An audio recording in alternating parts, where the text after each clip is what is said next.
lushed with rain. So I'm pleased to be sitting indoors. I'm not sitting at the National, the image behind me is the National Gallery, room 9 at the National Gallery, which where I work often. I'm actually sitting in my own study with my feet under my desk, but you know what it's like. It's nice to have a little ambience. So I think I'm down to give 3 talks so far. They're on subjects other than Georgia O'Keeffe. This is the first one. But I'm glad that this one is the first to go, because it gives me the opportunity of introducing myself to you, because it's a story of how I personally traveled to New Mexico to discover the work of and the life of Georgia O'Keeffe, her motifs in New Mexico. It's me over there on that horse, in actual fact, in the presence of her favorite landscape. This particular mountain there is her favorite mountain in northern New Mexico. And this was a project I did about 3 years ago, which was to challenge myself both as an artist, as an art historian. I've often lectured about Georgia O'Keeffe, but I've never really addressed her work. There's very little of her work in London. There's in fact nothing, except that sometimes exhibitions occur. And this idea of this project to follow in her footsteps happened in the wake of an exhibition, a large exhibition in London's Tate Gallery, and that's how it all happened. The other challenge was for me as an artist, because I am also a landscape painter of a very different kind, and I wanted to then interpret the very same landscapes in my own way. Various questions were swimming around my head when I was preparing for my trip, but I will tell you all about it in just a moment. So I think that Georgia O'Keeffe doesn't really need much introduction. We've all heard about her, whether you've seen her works or not in the flesh. I'm not sure, but she's a very well-known modernist painter who lived, as you can see, very, very long life, nearly 100 years, 98 years. And she spent most of those years in northern Mexico, in the States. I will tell you throughout my talk, I will tell you some of her story. But unlike her, who doesn't need much introduction, obviously I do. So let me just, the key to this whole project was the kind of work that I do. And just to give you an idea what it is that I do, let me just show you myself in my studio in the East End of London, surrounded by my paintings. So as you can see, they're quite large. A lot of them are the size of the one on the easel, 4 by 4 feet. They are done in mixed media, so I use all sorts of very unusual things like plaster and resin and beeswax and texture gels and gold leaf and all kinds of patinas and varnishes to create a very varied sort of texture. And just to show you just a few examples, just there behind me is a series of images I did after I've been to New Zealand on a lecture trip, and I made these little studies and some large paintings. Just to show you an example, if you look close up, you can see it's all very, very textured. So sand and all sorts of other textures to create a sense of the landscape being present in a kind of physical and real fashion. That's a small picture, but if you go to a larger picture, there's an English landscape, and you can see me incorporating into a layer of resin some grasses to give you a kind of sensation of some kind of a hedge. The kind of striated lines are all raised by using plaster and combing through it. Other examples, Polish wood, which is where incidentally I come from. Again, you can just about tell, but they are large. They are very large and very present. And here is a British landscape in bad weather, I guess, but lots of textures which give you a sense of presence. So just to give you some examples, I've painted really many different places. And what they have in common is usually the square format, the large format, lots of textures, and high horizons, because I prefer the land to the sky. And we have pictures here from Europe, from Australia, from Israel, from England, from Australia, Ireland, Morocco, etc., etc. And just to give you some idea. So in other words, I'm someone who believes that to paint a landscape, It's important to reach for things other than just paint, that neither oil paint, nor acrylics, nor watercolors have that sort of physical presence to do justice to the physicality of the landscape. So going back to the year 2017, where the Tate Gallery staged this extraordinary exhibition of Georgia O'Keeffe's work. You can see that they've used for the poster some of her most popular works, which is a large, very large image of a rather small flower, the Gimson reed flower, which flourishes in northern Mexico. And this indeed is the reason why people mostly know her for the flowers, and there were certainly in the exhibition. And there were, if you look at my photograph of the Gimson reed flower, it's actually quite a small and modest thing, but she made them very large. And just one more example, I'm sure you're aware of this. They made her a fortune, and she painted them quite a bit. Oriental flowers, she painted them throughout her life. But in the exhibition also were her landscapes. And what I immediately noticed that, unlike the flowers, which are very large, the landscapes, which really ought to be large because of the vastness of that landscape, of that particular scenery, were actually quite modest in scale. And not only that, what I was missing personally from these images were these textures, the textures which I feel are so very important for the feel, the kind of genius loci, this local spirit of a place. And I remember standing in that exhibition at Tate Modern, looking around me at those small paintings of those very expansive landscapes, and really asking myself the question, why does she paint them like that? What caused her to make them quite so small? Why was she satisfied with these smooth and rather simplified lines? And I resolved then that I need to actually go to New Mexico and find these landscapes and find something about her life and her way of painting, and then come back and then create my own body of work based on what I had seen. So just to be sure that we know where we are geographically, and forgive me if this sounds as if I think you don't know, but it's surprising how many people don't know the difference between New Mexico and Mexico. In fact, I didn't for a long time, but New Mexico is obviously in the states, in the southern parts of the state. Mexico is over the border, where now there is this wall, or at least partly. And just to also put you in a picture where Georgia O'Keeffe, which parts of the state she was associated with. She was actually born in Wisconsin. She was her parents were farmers. She was born in very open sort of spaces, and she was already quite familiar with that feeling of being in a large wilderness. She studied art locally for a while, but eventually she went to New York, where she joined a New York School of Art, and where also her work came to the attention of a very, very influential critic and art dealer, but also famous photographer, Alfred Stieglitz, who ran a very prestigious and very important groundbreaking gallery in New York called 295 Gallery, where he felt that he kind of discovered her and launched her career. And I'll come back to that throughout my talk.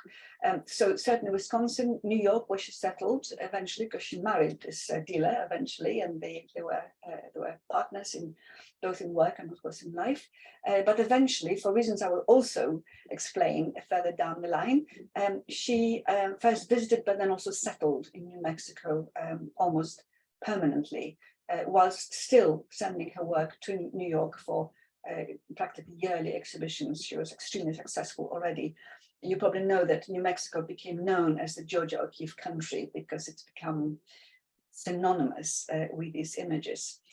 So having prepared for this trip over a number of months, I packed my sketchbooks and my camera and various other essentials, and I traveled to New Mexico. So just to show you where I went, I don't know if any of you have been, but I really, really recommend this trip. It's a surprisingly easy trip once you actually get there. So you fly to Santa Fe. You then go to, it's like the north, to a place called Taos over here. And then most importantly, in terms of Georgia O'Keeffe and her association with these places, is Abiquiu, which is where she really settled. She had not just one, but two houses on near Abiquiu.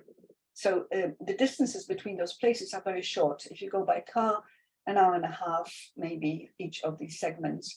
And the roads are wide and beautiful and empty and gorgeous to look at. You do have to slow down, because every now and then you get a sign saying, if you go left, you'll find the house of such and such a Native American person, and they are showing their pottery, or they're showing their textiles, or they're showing their special devotional little images. And you want to see these things, so you have to be quick and slow down and go and visit these places. So it's a very, very interesting journey, but really quite quick if you don't stop. So having arrived in Santa Fe, I stayed there for just a few days just to get acclimatized and get used to a very, very different climate and very different cultural sort of experience.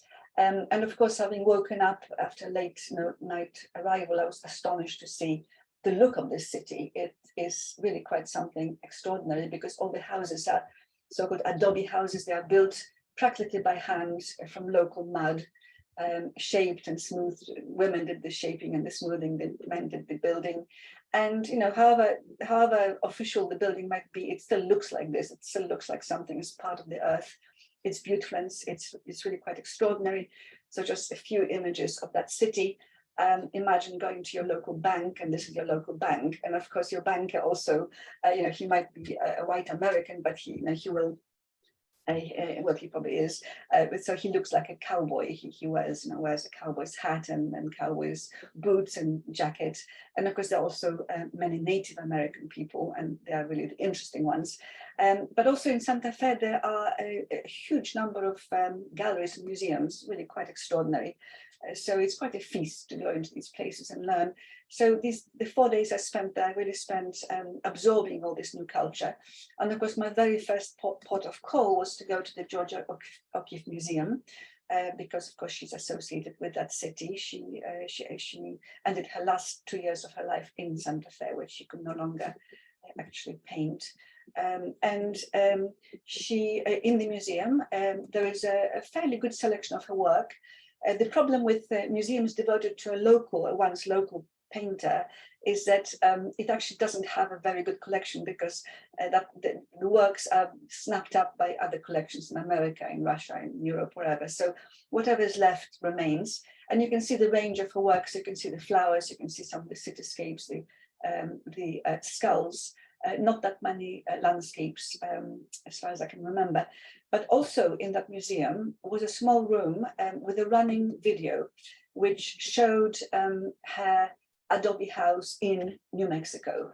So I was able to already sit down and look and kind of prepare myself for what I was about to experience in a few days' time, and getting very, very excited at this sort of trail behind Georgia O'Keeffe.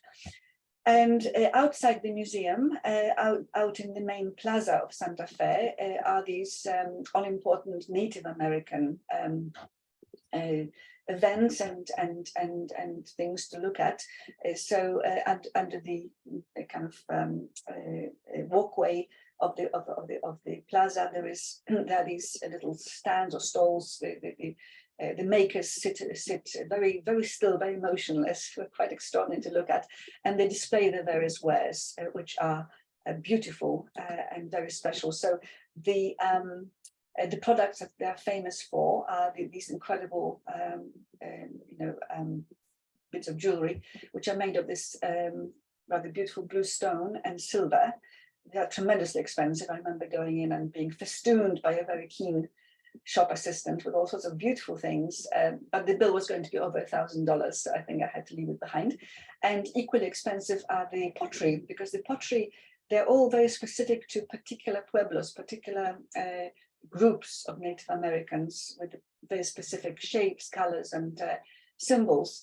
And they're also incredibly highly prized, and they can reach very, very high prices too. But what they have in common is the extraordinarily bold design, graphically very beautiful, earthy, and rather gorgeous. And the same thing can be said about the weaving, the woven textiles, which are equally beautiful and equally specific to particular groups.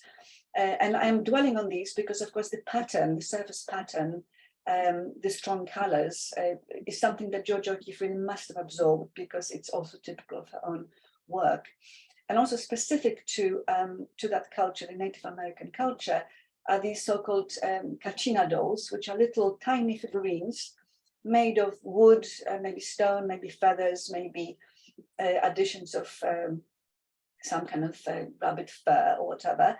And these are little deities which look after the various aspects of your life, and you can ask them, for good fortune, in case of illness or bad weather or whatever.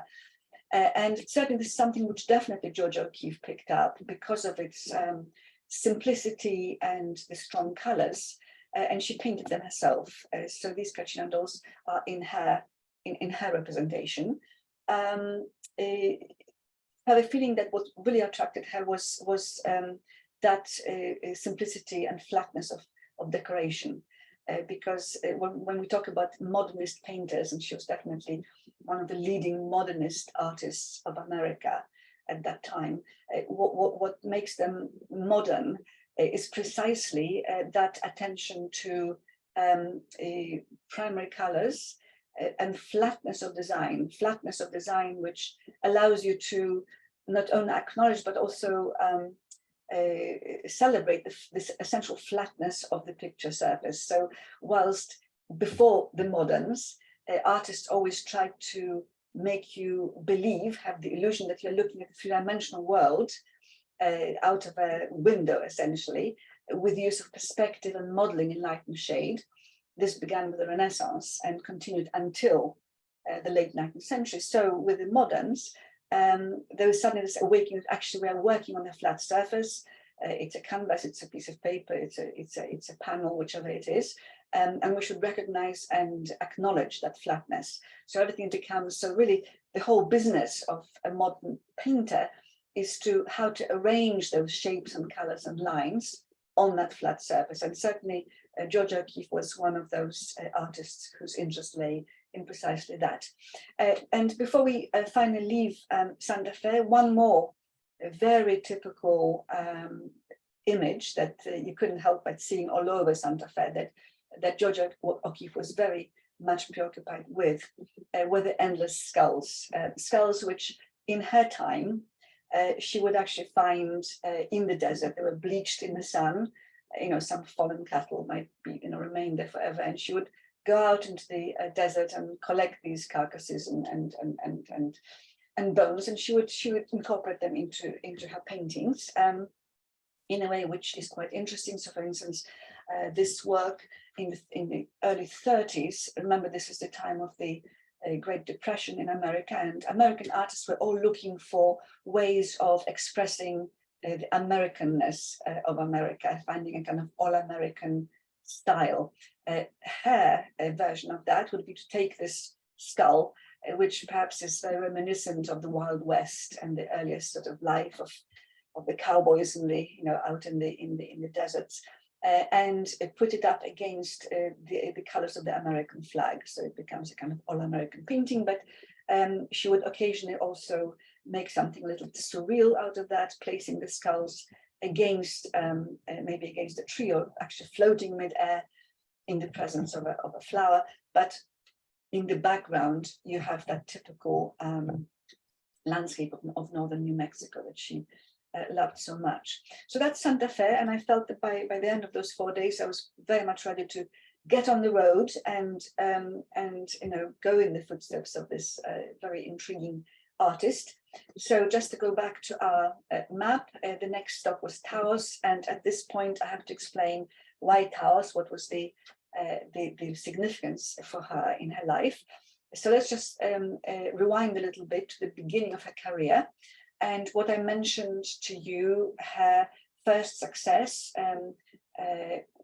when she was in her already sort of late 20s, she was discovered by Alfred Stieglitz, whom I mentioned, this very, very influential art dealer who really brought so much of hitherto unknown European modern artists to New York. He was, I think, the first to show Cézanne, first to show Picasso in New York. And he was extremely excited to see Georgia O'Keeffe's earliest works, which happened to be at that time black and white charcoal drawings and were fairly abstract. He loved that. And here is his gallery, the 291 gallery, which is in Fifth Avenue. It's in this position above a kind of shop. And it was there that he gave her first exhibition. We see them together here. You can see there's a marked age difference between them. She was, in fact, 27 years his junior. But a relationship developed, and even though he was a married man, he left his wife and he married Georgia O'Keeffe, and they continued a very fruitful relationship, mainly based on that business of promoting hair. But also as a photographer, she was influenced by him and he was influenced by her as well. She settled in New York with him.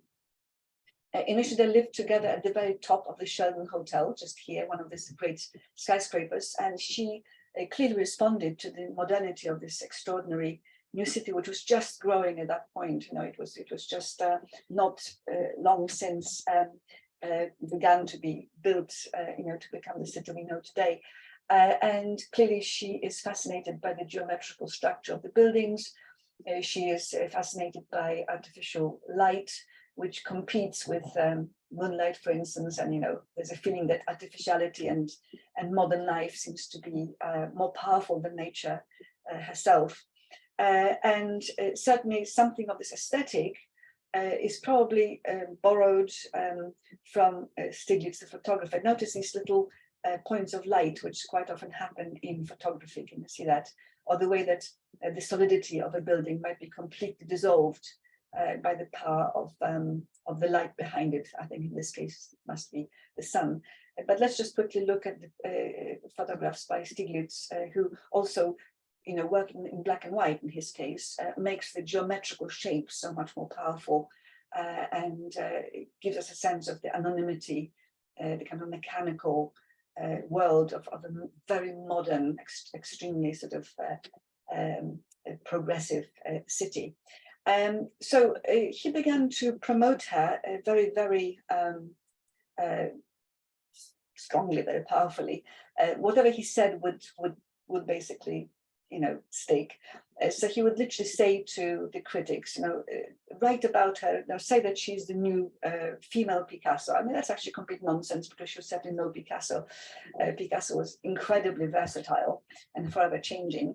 She wasn't, so you can't really say that. But I think they did quote him because, he was such an influential art expert.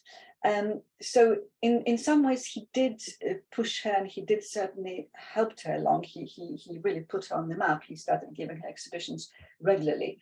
But also he did her a slight disfavor, because he also photographed her. And the way that he photographed her was in a very, I think, very particular way. He made her look like a kind of very sexual being. Very often she'll be straight out of bed with disheveled hair and partly dressed or completely undressed. And so he, in a way, he was also kind of diminishing her, because if you really want to be taken seriously, you don't want to be seen like that. And he was exhibiting these works for everybody else to see. He also interpreted her early abstractions, which were based in flowers, not just him, but also other people, as in some way, being evocative of the female reproductive parts.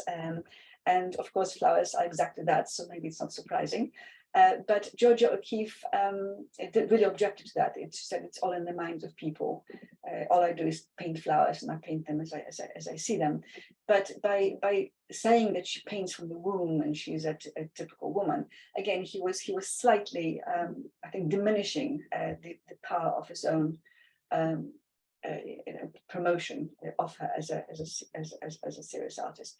So why Tues? Because having lived together and worked together and for quite a while, and Stiglitz finally noticing that Georgia O'Keeffe was becoming extremely successful and very very popular artist, who actually didn't have much time to be with him because she was forever producing work. He actually said to her, "You can't have any children because you must work," and she didn't, even though she would have liked to. So in a way, the tables kind of turned, and he began to feel that she is no longer properly his partner, and decided to have an affair with another woman, a married woman, a woman married to some businessman of his acquaintance. And when Georgia O'Keeffe discovered this infidelity, she decided to travel to Taos, where she accepted the invitation, a long-standing invitation from an old friend of hers, somebody called Mabel Dodge Luhan, who was a famous New York socialite, a woman who was quite bohemian, quite extraordinary.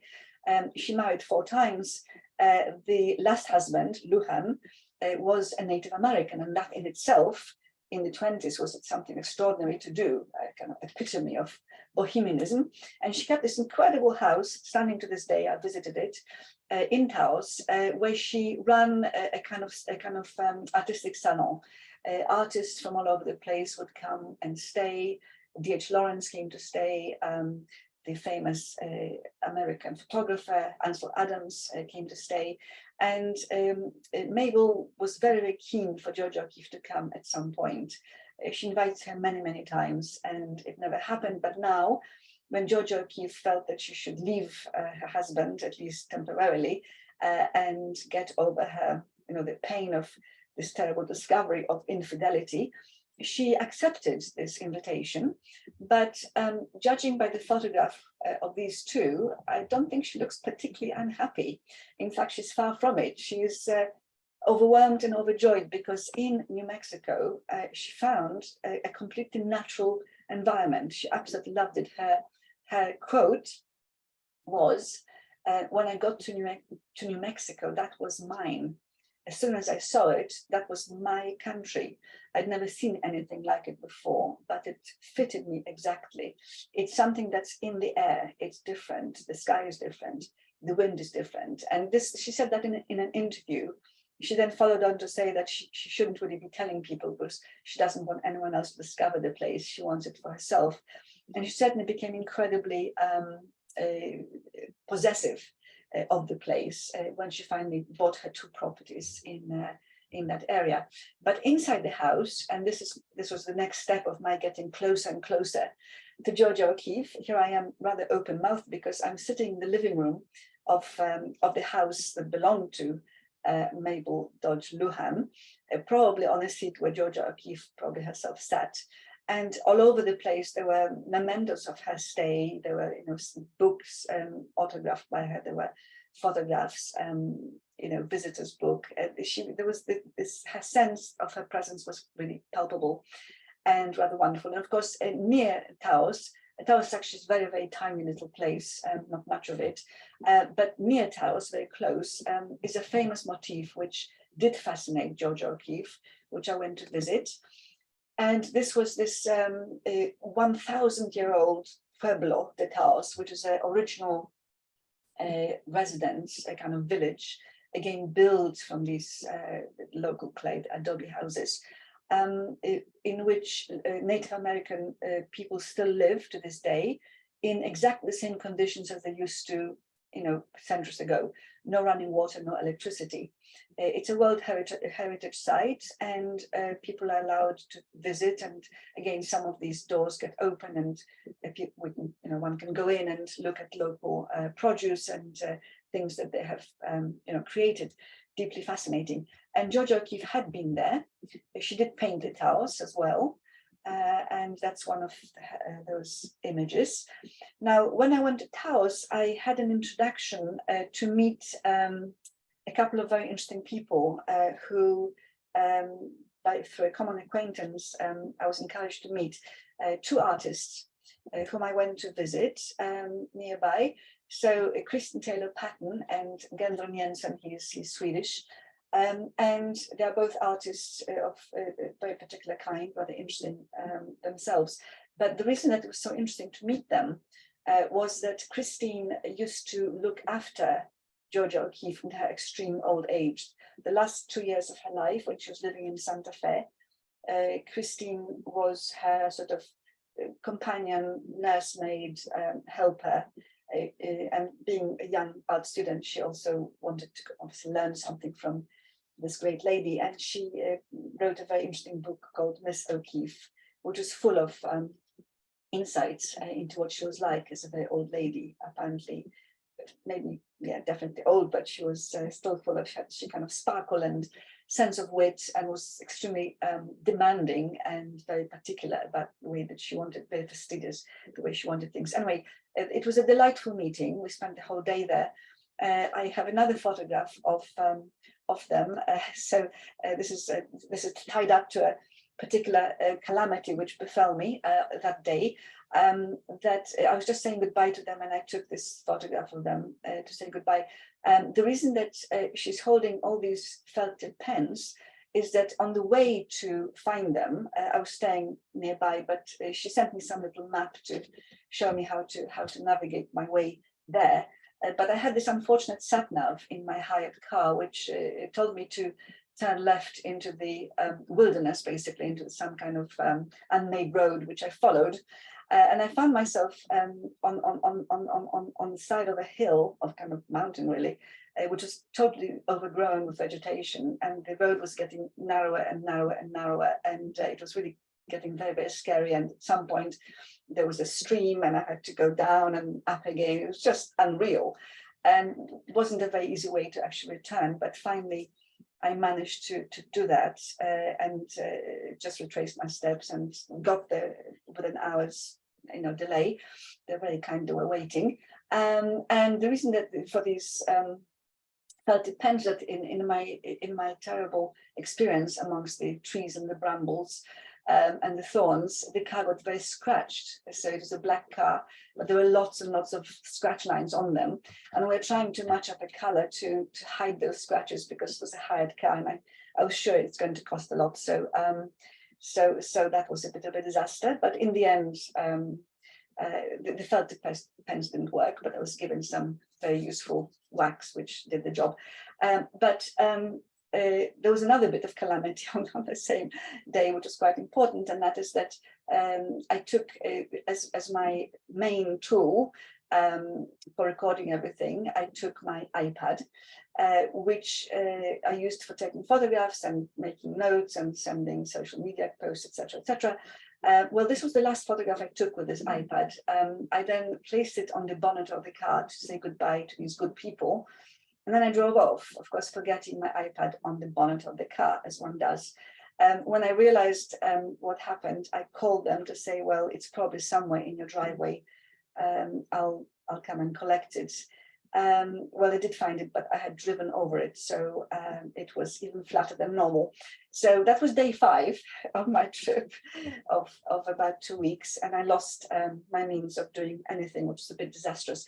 Anyway, we met with Gendron the next day at a place which is also significant for Georgia O'Keeffe, and that is this very, very famous Church of St. Francis, the Angela Towers Church, which again is very typical of the architecture. Again, it's an adobe church. The textures in the walls, it actually has straw in the clay and grit and sand. It's very, very textured, very beautiful, and it's a lovely thing. And Georgia O'Keeffe painted it as well.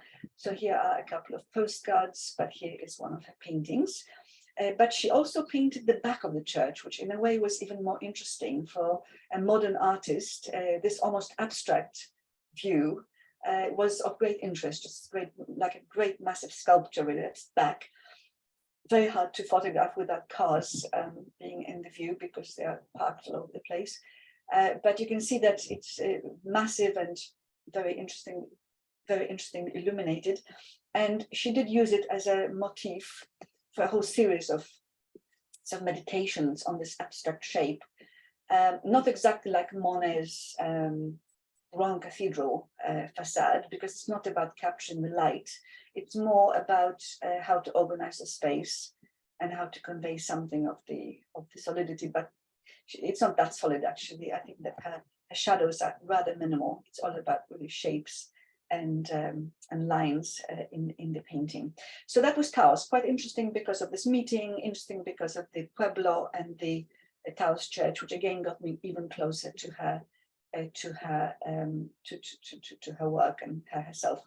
So back to our map, because the last and the most important stage of my trip was Abiquiu, because this is exactly where it all happened. Abiquiu, which is nothing more than really a few houses around a roundabout, was nevertheless the place that she finally settled in.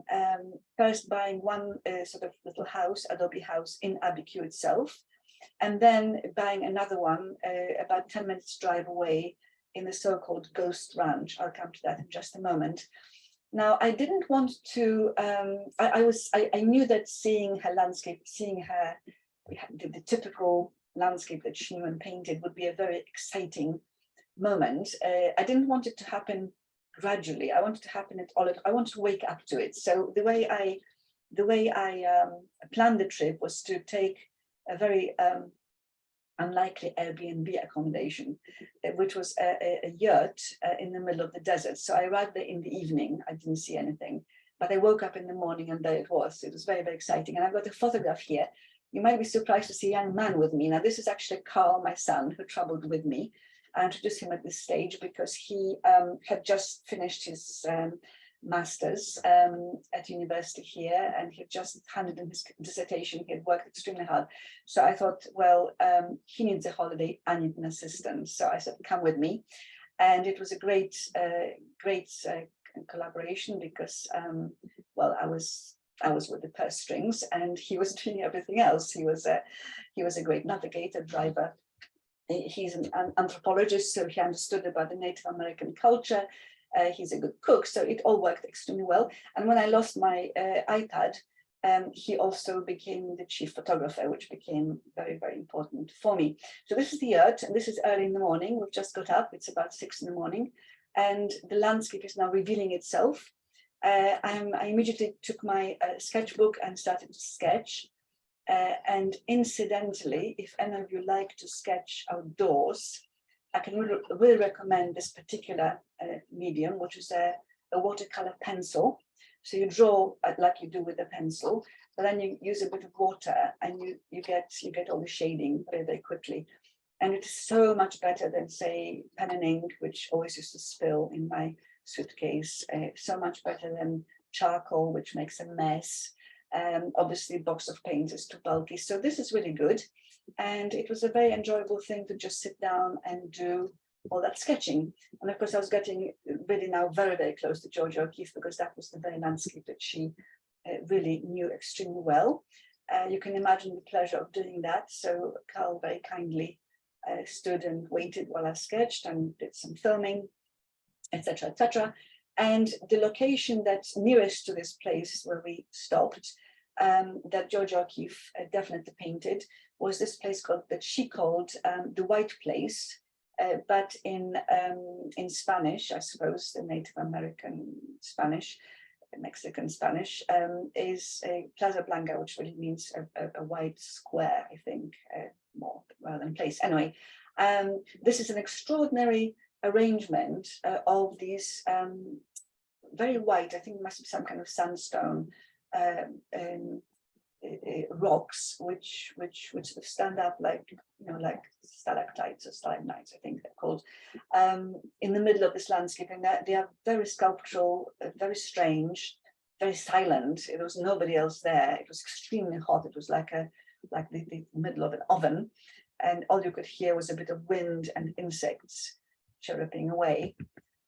And I had to imagine, Georgia O'Keeffe wandering there because she used to go there quite often to paint.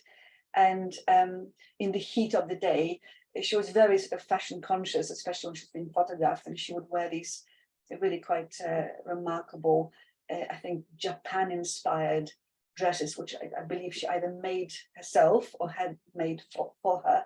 very simple, very dignified, rather beautiful. But I know they were very thick. The material was very thick, and she used to wear these very, very tight belts as well. So in this heat, I don't know how she managed it. Here is me trying to hide in whatever shadow there was. And just to show you what use Georgia O'Keeffe made of this landscape, this is very interesting because she was in a sense more interested in the absences than the presences. You know, so the kind of negative shapes were as important as the positive shapes. She would take the empty space in between things. So here is a particular arrangement of these rocks, and there she paints them, and you can see that she's there's a sense in which everything's so flat that, you know, the rocks are no more important than that triangle of sky above. It's all about that arrangement on the surface of the canvas. A bit further on, there's another feature in that landscape, which again she simplifies. You can see how there are lots of striations here, lots of textures, but they become quite smooth and simplified. And there's an equal sort of weight to all parts of the picture. There's nothing comes forward as the most important thing, and that's very typical of the modernist stance. So in Abiquiu, I immediately went to see her house. This is the first house that she purchased. She was very, very fascinated by a particular opening in the courtyard, a dark opening, and she wanted to paint it. And she persuaded some kind of Christian mission which owned this place to sell it to her, even though it wasn't actually for sale. And she insisted and insisted and insisted, and she finally actually managed to buy it. She usually got whatever she wanted. And you can see the beautiful simplicity of this typical adobe courtyard. But I think she added to it with her interest in Buddhism and spirituality in Japan. And she added these elements which are particularly beautiful and simple. And on the inside, again, the furniture, the color scheme is also very serene, and very simple, very silent. You can imagine extraordinary sort of setting for work. Her beloved bits of bone, and it's her here also looking after her garden. She was a very keen gardener. She liked to keep a very healthy diet, so her entire cooking was based on the vegetables and fruit and herbs from the garden. She insisted on having some irrigation system put in, so it really flourished. And to this day, this irrigation system comes on once a week on a Monday, which was, you know, very particular, and it's the same to this day. And also, I was extremely lucky and very, very excited to discover that just a few steps away from this particular habitation was also the shop that she used to shop in, the grocery shop called Bodie's. And this is an extraordinary place where you can buy anything from string to peppers. It's a kind of meeting place, the only supermarket for miles and miles and miles around. Of course, you can fill up as well. And she used to shop there, so that was especially interesting. But only about 10 minutes down the road by car was the very epicenter of Georgia O'Keeffe, and it welcomes you with a sign, "Welcome to O'Keeffe country. Travel with all six senses." I don't know what the sixth sense is, but I imagine it's something very special, which is particularly devoted to Georgia O'Keeffe. Certainly, the country did become known as the O'Keeffe country because there is this very, very special place called Ghost Ranch. A Ghost Ranch which existed in Georgia O'Keeffe's time. She, in fact, went to stay there on quite a number of occasions. And it was really, it was known as the Dude Ranch, not a real ranch. It was a ranch set up for the use of wealthy people to come away from cities to spend time, recreational time in the wilderness, absorbing the spirituality of the local Native Americans and pretending to be in the Wild West. So people like the Rockefellers used to stay there, and lots of other celebrities and wealthy people. But she was very attracted to that landscape. That's what she really wanted to look at. So she stayed a number of times, and eventually she actually purchased another cottage to have a space to live there as well. The ranch to this day, as you can see, Education and Retreat Center, it's absolutely given over to study of Georgia O'Keeffe. It's now very expansive, so we have the O'Keeffe cottage where she initially lived. She hired that place, but then she went on about the other one. You have casitas, which are accommodation, very simple accommodation for visitors. There's art center, there is a family center, there is all sorts of museums and all sorts of things that are quite interesting. And primarily people go there to have art lessons, to have a better respite. Apparently most of the people who go are divorced women, so they want to kind of find themselves again in the wilderness.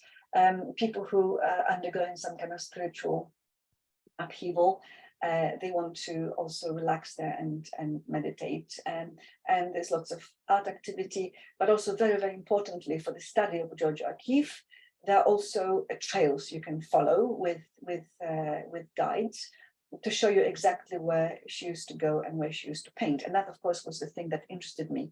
The landscape is incredible.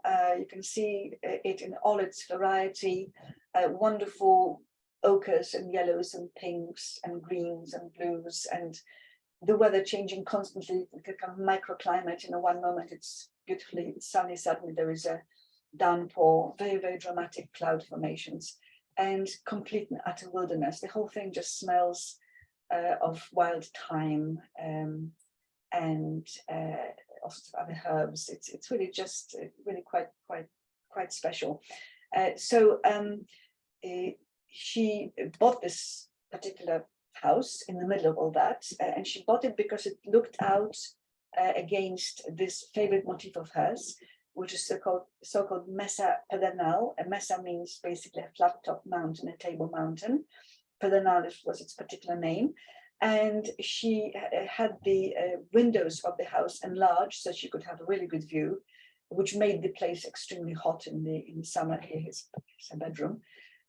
She often had to actually sleep on the terrace to get a bit of air, and she called the whole area her backyard. That's how preparatorial she began to feel. She didn't want any visitors there. In a sense, it was her backyard. She could walk out and there would be not a soul anywhere. Although she did have staff, she would have a cook and she would have a gardener, and she would have various sort of companions who would keep her company. So this Mesa Pedernal, you can just see it from the back window, is something which she painted many, many times. She had a very, very special relationship with it. In a way, she exchanged her husband for a mountain because she was particularly fascinated by this mountain. And I think Alfred Stieglitz was almost jealous of that mountain. She did lots of versions of it. She famously said that it's my private mountain, it belongs to me. God told me if I painted it enough, I could have it. So she painted it 28 times, which wasn't quite enough, I don't think. But when she died, she had her ashes scattered on the mountain. So in that way, she's kind of appropriated it for herself. So what better way for me to view this mountain than on top of a horse at sunset? It was possible to go out on these horses and take in this view. It was a very, very special experience, I must say.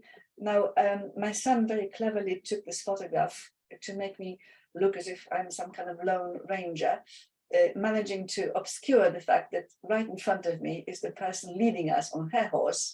So it wasn't just me in this wilderness, and behind me there were about 5 other people. And I took a little very shaky video from my horse with my phone camera, just to get the sense of the feeling and the color and the space and the wind. There's our leader, there's my horse. See in the shadows that there's a number of people behind us, including my son Carl just there. Just to give you some idea, that redness, which is really accentuated by the setting sun, was something which I was already thinking I really must find a way to express that. And other kinds of ways of viewing that landscape would be to go with a tour, a kind of guide. who would position themselves in front of a particular motif that she painted and show us a reproduction of the work that she painted in that space. It so happens she's standing in the wrong place because this is not the view. Yes, it's got the mountain, but it hasn't got the red hills, which belong to a slightly different view. This is the view of the red hills where we're not standing. I don't know why she made that mistake, but that was the thing to do. And these were small groups. We couldn't really go a step off the paths at all. You were not allowed to step on any vegetation. It's a very, very protected landscape. It's quite fragile. They haven't had rain for a long time. There was a bit of rain when I was there, but for 7 years, apparently there's been no rain. So it's incredibly delicate, that landscape. But here we all are. Again, this is Carl here without a hat. But gradually we were shown these various locations. So for instance, this is the painting that the other guide was showing. And just to show you the actual location, so you can see by comparing, this was so invaluable, by comparing the actual landscape with what she painted, we see exactly what choices she was making. It's all very, very important. Notice incredible simplification of these textures. There's practically no textures. There is an emphasis on the color, which becomes much more intense, which brings the whole space much closer. There's no sense of distance. And she omits, obviously the clouds were obviously different, but also interesting that with time, things change. Notice that these three trees visible here, today, the one in the middle is dead because of the ravages of climate or whatever. So things do change. That's quite interesting.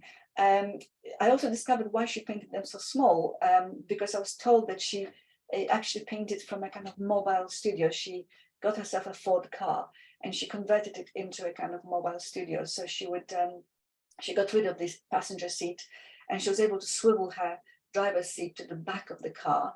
She would put her canvas on the back seat and she would paint through the windows to have some protection from the elements. And of course, a normal car, as I well know with my 4x4 paintings, is not one that's going to take anything bigger than, say, a 3x2 feet canvas. So that's why they're quite modest in their scale. Just to show you some other motifs that I saw that she actually painted, which is this is the guide showing us the picture. If you compare the two, again, incredible simplification, getting rid of a lot of detail, smoothing out. It's really an emphasis on flatness, color and line. This very particular tree, identical position. They are very excited at the Georgia O'Keeffe Center there to find the actual place that she painted.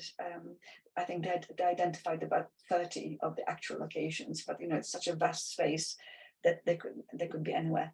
And this famous river, the Chama River, the Rio Chama, that she painted often. What you see, I stood in this location in the photograph on the left. You can see that what she's doing, she's really lifting the perspective really high up, as if you were much, much higher. There's nowhere in that area you can stand to get this sort of view, but she brings up the perspective to the surface of the painting to have that insistence on the flatness of the canvas. And that's what she really wants to paint. And another one. So as I was, preparing for the journey and traveling there, I had particular questions. I was thinking, how well do you need to know the landscape to paint it well?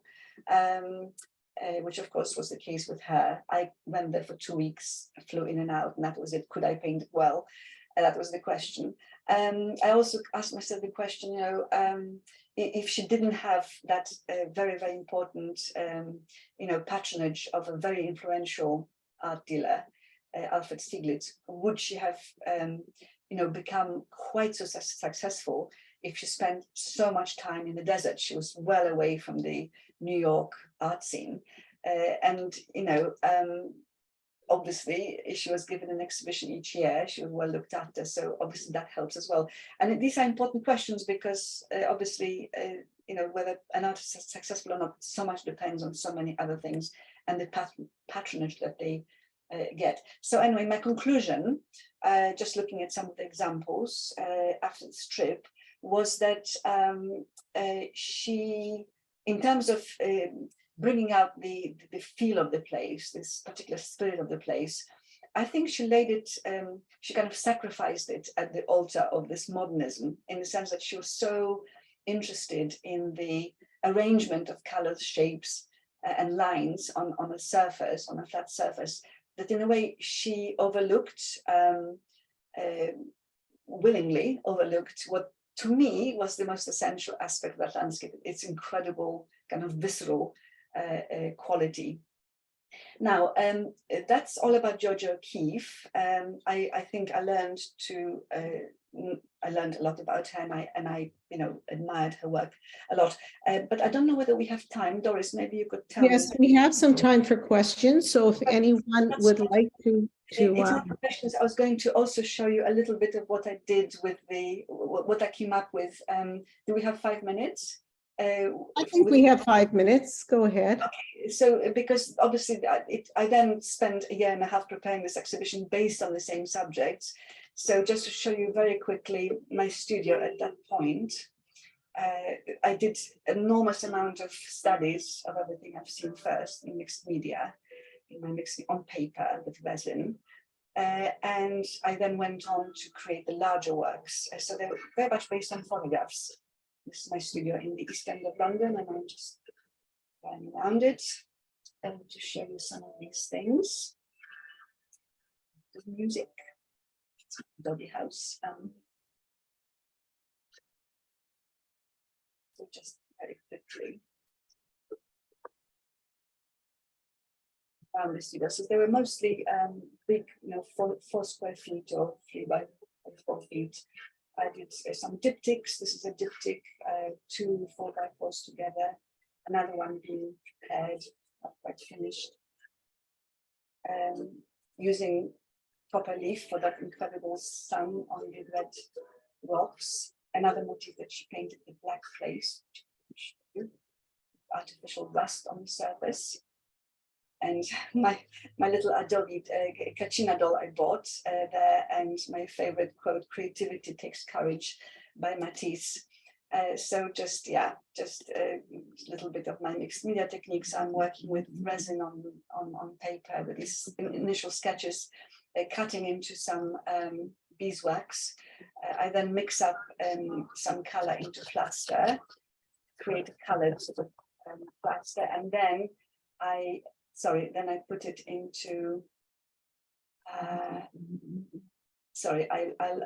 I fill these little crevices with the plaster. If I could just put one more picture, it should come out. No, anyway, I will then fill these crevices with the plaster and to create very fine lines. Just one example of my mixed technique. Okay, let's move on in that case. Her Taos Church became this in my case. Her Plaza Blanca became this, again with very textured mixed media. This famous motif became that. If we just look at some little folds in the landscape, just to show you a detail of a fold. In my case, the fold looks like this, so it's encrusted with grit and sand, mixed in with the plaster.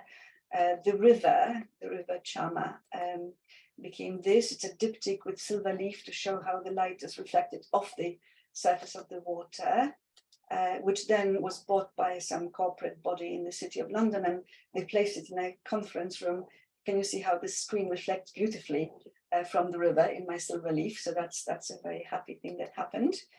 This diptych, which I then finished, copper leaf for the sun setting on the red rocks, ghost ranch, etc., etc. Silver leaf here, quite interesting things. And the pedernal itself became this. And I will just show you the sequence with which mixed media work, layers and layers and layers, adding, subtracting, creating textures, just to show you how this is created. Building up layer by layer to create this. This is resin now, which makes it much darker. Then I bring it back. Then I change the composition. There was an idea of having a path here, but I then got rid of it. It became something else. and so it goes on. So it's a kind of cumulative process. So she worked entirely outdoors in front of the subject. I painted entirely indoors from photographs, layering and creating these textures. And finally, the exhibition took place in the Mall Galleries, one of the very nice galleries in London. And this is just a little run through it on a day when we were exhibiting, like 2,500 people came to see it. A very short space of time, 5 days really. I painted 85 pictures. So it was very busy year. And my son came back with such great photographs. I gave him part of the exhibition as well. They're really fantastic. So you'll see them interesting photographs. Just get the idea. And the studies are here framed together. And here are Carl's photographs. We produced a very nice catalogue with some essays and a lot of images, and just finish off with Carl's photographs. I was right next to him, and I don't remember seeing this. It's the eye of the photographer, which is quite extraordinary and rather nice. Anyway, I finish here because I know we need to make a little bit of time for questions. So fire away if you have any. Sorry, Doris, you need to unmute yourself. Apologies. Thank you. Thank you. Thank you so much for taking us through the life of Georgia O'Keeffe and for sharing your trip with us so we could live through you and see where she lived and how she lived, and showing us a little bit about New Mexico. So thank you for that. We have lots of people saying thank you for a wonderful presentation. People have adored Georgia forever and visited Ghost Ranch. Fascinated and very touched by your interpretation of her space and artwork. So no questions. If someone has, here, did you have any information on the fellow who also took care of her in her old age? Yes. Juan Hamilton, a bad piece of work, I'm afraid. It wasn't a happy story. He was a young guy in his 30s, married with children, who decided to wheedle his way into her life. He lived nearby, somewhere nearby, and thank you all for very nice comments before you go. And he just knocked on her door, offering his service as a general handyman, somebody who'd make her frames and help her with admin. And he just completely insinuated himself into the household. He really began to bully everybody. And she was already pretty ancient by then. Her eyesight was going, and she wasn't, she just wasn't, well, she was still sharp, but she wasn't, she was vulnerable a little bit. And he just ruled the household completely. And at some point gave her a document to sign, which she kind of believed to be some kind of declaration, a wish to be married or something like that. And she thought it was a great joke, but she kind of signed it. What she actually did do, she actually signed away her rights to all her property after her death in his favor. So he basically took hold of everything. And that's why the cottage in the actual desert, the one overlooking the Mesa Cabanal, is not visitable because he still owns it. He's still, he's still around. He was so much younger than her. It was something. And in fact, my friend Christine, whom I visited in the house, she told me that he was really bad news. He was a bad piece of work because he in fact caused her to leave that job because he made some very unpleasant comments about her putting on weight and not looking very good in the dress that she was in.